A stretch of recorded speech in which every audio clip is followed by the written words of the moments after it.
Hello everyone and welcome to my channel. My name is Crown and today we are going to have some more stories that I hope that you will enjoy.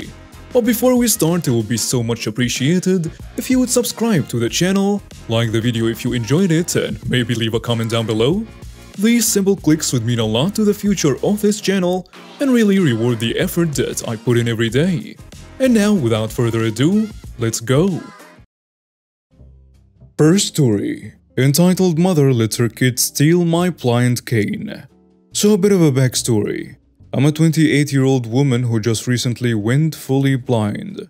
When I was a teenager, I volunteered with my local youth group to help rebuild Mississippi after Hurricane Katrina. And while down there, I picked up a fungal parasite called histoplasmosis that over a decade migrated to my eyes and slowly called blindness. I've been totally blind for about a year now, so I'm pretty new to it. But I digress. When I first went blind, I barely left the house and was afraid to go in public. I felt like everyone was staring at me and, in all honesty, I barely knew what I was doing. The transition had been difficult and I didn't have any support group to teach me. One day, my husband asks if I can go take an Uber down to the bank and deposit a rent check, and I reluctantly agree. While out, he messages again and reminds me that we're out of a few crucial groceries. There was a Walmart grocery literally across the street from the bank. So I figure everything in life is an experience and I'll have to learn how to shop alone eventually, so why not? Everything was fine at first and I was only grabbing a few things, so I didn't need a cart. I was using my cane and what little echolocation skills I had at the time to get around, but was still bumping into things as we blind tend to do sometimes. My cane suddenly hit something a bit softer, and I figured maybe I had whacked someone's leg and apologized. Cue the entitled kid and his entitled mother. I say, shoot, I'm sorry. Hey, you just hit my son. I'm so sorry, ma'am, I didn't see him there. And the entitled mother begins yelling. How could you not see him? He's clearly right here. Now I'm fully blind, but I don't wear sunglasses. Mostly because I can't afford a good UV plug and pair, but also I'm not ever looking for pity or to play the part of a generic blind person. I just want to be treated like a normal one. But I do understand her confusion as blindness is a spectrum, so I try to calmly explain. Ma'am, I am blind. I cannot see anything, let alone your son. And that is why I have to use the cane so I can get around without… She cuts me off. If you're blind, why aren't you wearing big sunglasses? Now, as a blind person, I get a lot of stupid questions, but I understand a lot of them are just people who don't know better, so I try to happily answer as many as I can. Those are really expensive, ma'am. Around $200 for a good pair, and I really don't need any inside. You're not blind, you're faking it. And here is where my blood starts to boil. I can't think of any reason someone would want to pretend to be blind. It is an actual hell, and nothing pisses me off more than when someone calls me a liar when I'm not. Just as I'm about to respond, I feel a tug, and before I blink I realize this little demon spawn has snatched my $100 cane from my hands. For those of you who don't understand, it's like if you're shopping and suddenly the power goes down and you cannot see a single light. Without my cane, I can barely move at all without crashing into anything. My voice gets shaky as I begin to panic. Please give that back. I really do need it. No you don't, you liar. My son deserves to play with this more than you. I hear her shuffle away and my expensive cane cracking into metal displays and such as they leave. I start crying and waving my arms in front of me to grab onto something, anything, and end up crashing and falling into a center aisle display, making a loud scene. Without fail, I somewhat curl into a ball and cry. I'm alone in public, in the dark, and I had no idea what to do. Suddenly, I feel a hand on my shoulder and a man's voice, we will call him AG for awesome guy, asks if I'm okay and to stay right here. I do, but begin to at least sit up and listen. This man must have been tall and built like a tank because his footsteps sounded like a giant. and I felt a suction of wind when he took off. Maybe about 30 or 40 feet away, I hear this loud bellowing like an angry lion and a loud crash. Then before I know it, the man is back and helping me to my feet. He takes my hand and puts my cane into my palm and helps me pick up the items I dropped when I fell into the display. Me wiping tears from my cheeks. Thank you so much. I didn't know how to handle that. And the awesome guy says, don't worry about it. Some people are just monsters. This guy restored my faith in humanity and even helped me finish the shopping and helped me out of the store. As we're leaving, I can hear the familiar screeching of the entitled mother, something about the awesome guy grabbing the cane and pulling hard, flinging her little devil child into a shopping cart. I don't know if she was exaggerating or not, but it would explain the crash I heard. It is easy to feel alone in a world without sight, but even through the sheer terror of being stripped of my cane, at least I know now that there are people out there willing to stand up for me when I need it. Next story. The story of karma. A friend of mine told me this story because they don't have read it but still wanted me to share this long but crazy story about his sister who is currently still dealing with sister-in-law problems. Let's name her Ella for safety, and I will be writing this from her point of view. Backstory. My name is Ella and I'm currently 28 years old. 7 years ago I married my wonderful husband Jake. But there is a catch. My sister-in-law has been trying to take the spotlight ever since I first became his friend. My husband and I have been childhood friends and we both talked about anything that was on our minds. And as long as I can remember, my husband's sister, I will call her Heather, always wanted all the attention on her.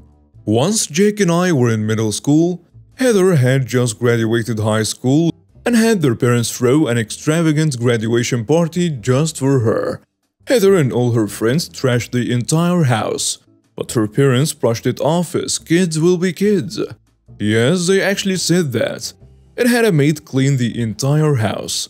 Basically, Heather got away with a lot of petty stuff and her parents always enabled it because they were rich. Well, not crazy rich, but they were wealthy enough to have a big house and 3 luxury cars. Anyway, when we were in high school, Jake and I started dating and eventually got into a serious relationship. His parents loved me and showered me and Jake with affection and gifts. But Heather immediately got jealous of our spotlight and desperately wanted to take it. So she came up with a plan to make herself pregnant with a stranger she met on social media. About a month later, she announced her pregnancy in the middle of Jake's graduation party. Everyone congratulated her, but Steve and Susan, Jack and Heather's parents, gave her a disappointed look because she stole the spotlight from Jake. I gave her a slight frown as well, but congratulated her anyway, because I still wanted to get on her good side. But she burst into tears anyway because she knew Susan was going to have a chat with her after the party about how Jake is her brother and how she shouldn't take his spotlight because it's his day. After her first hellspawn was born, he was a boy, things just got worse with Heather. She eventually got married to a man named Brad. Brad was an okay guy, but he always enabled her actions as well. On their wedding day, Heather made a 45-minute speech about the wedding and how they met and stuff. 45 minutes, for God's sake. But now to the juicy part. The day Jake and I got married, Heather gave me dirty looks the entire time, while treating the waiters like slaves and making a complete jerk of herself the whole time. I tried holding back my laughter when Susan told her to either stop being a jerk to her own brother's wedding guests and waitstaff, or she can leave. Which she did. She left and flipped over the table with a few extra wedding presents on it before she left with Brad and her 3 kids. But we all carried on after everything was fixed. When it came to my first pregnancy announcement, everyone was ecstatic. But Heather pulled me aside and told me she wished I lost a baby, and that it's my fault her parents hate her now. I immediately started sobbing, which caused a lot of suspicion. Jake asked her what she said about me and blatantly lied to his face. I told him later that night what she told me that day and he was livid. He called her to yell at her and I told him afterward that there is no point because that's just gonna fuel her ego. So he agreed and we went to bed. My entire pregnancy was awful. I barely kept anything down and I almost fainted twice within 8 months. But the day arrived where I had to give birth and it came out stillborn. We were devastated. Suddenly, Heather said out loud the words I still dread to this day. Ah, that sucks. But you could always babysit my little angels. They love their aunt so much. And besides, you could always have another baby. The thing about her kids was that they were nice when they wanted something.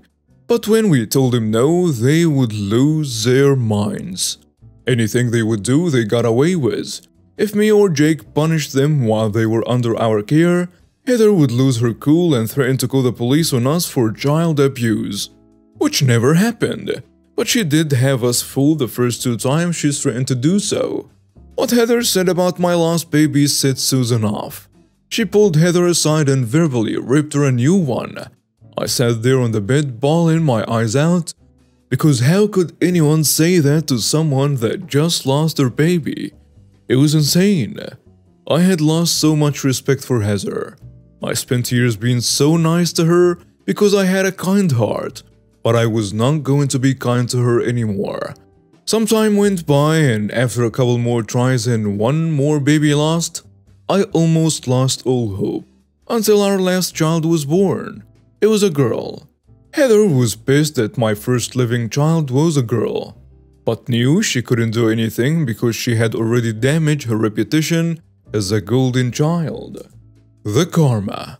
Heather got pregnant again with her 4th child, which I supported, wished all the best for her and got her gifts, only to find out she threw them all away later on. But 7 months into her pregnancy, she had lost her baby. No one was with her in the delivery room except for Brad and her oldest kid. I kinda felt bad for her because I know how it feels to lose a child. But it became hard because of all of those years of her torment towards me and Jake. I ended up having another child after a couple of years, which was another girl, and Jake and I are living happily without Heather ever contacting us ever since she lost her baby. This should be a lesson to everyone that karma is a witch, and you should treat people the way you wanna be treated, because if you wish something bad on someone, it may backfire on you too. Next story, entitled Mom Demands I Give Her My CDs. So my friend is also friends with a vile EP, the entitled parent, and asks if she can come over to a party that I'm hosting. I say sure, why not, because I don't really mind it at all. The party comes along and I ask my friends to help me set up, because it's a bit hard on me lifting certain items alone. All the guests arrive and the party is going well. I meet the entitled parent and her kid, he's 12, and she asks if I can let him use the restroom. I tell them which door and leave it at that. A little later, my friend pointed out that they have been there for a while already, so I went to check. I realize the bathroom is open, and I'm about to ask my friend to call her when I hear Jimi Hendrix's All Along the Watch Hour coming from my room. I go take a look and I'm shocked to see the entitled parent and her kid going through my CD collection. I am not joking when I say that there are cases everywhere and the CDs are either on the floor or the bed. I asked her what the hell she's doing and she said that her son wanted to listen to music and she told them she could use my CDs. I am just in shock and politely ask her to leave. She says, You know, it would be nice if you would let him keep the CDs. And I tell her again, please leave my room. What happens next is to this day is better acting than Christian Bale in American Psycho. She throws herself on my bed and, I kid you not, begins to scream. Help! Help! He's trying to assault me! Some people came over then saw me in a room. They immediately took her side and called for some guys to grab me and hold me. All the while, the entitled parent is telling her kid to grab my CDs. She tries to run, but my friend arrives to find out what's going on. She sees the entitled parent and her kid holding at least 12 CDs each, and she asks why they are taking them. And in the entitled parent's defense, she claims he tried to assault me and pushed me on the bed when we were innocently looking at the CDs in his room.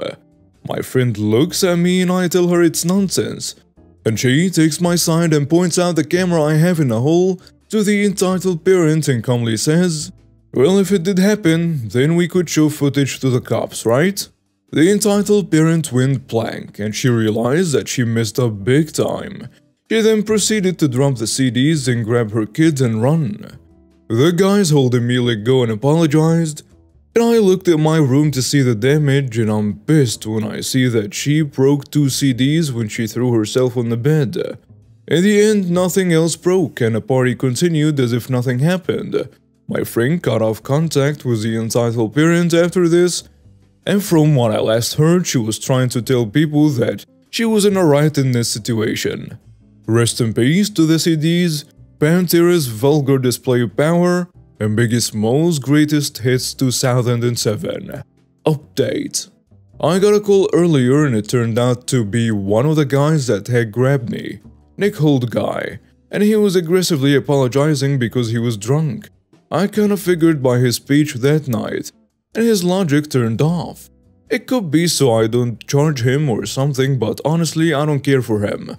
And it had been made worse because of the entitled parent tried calling me to ask about the deletion of the footage. Her voice made me feel such anger, especially after reading everyone's comments, that she deserves some punishment of her little act.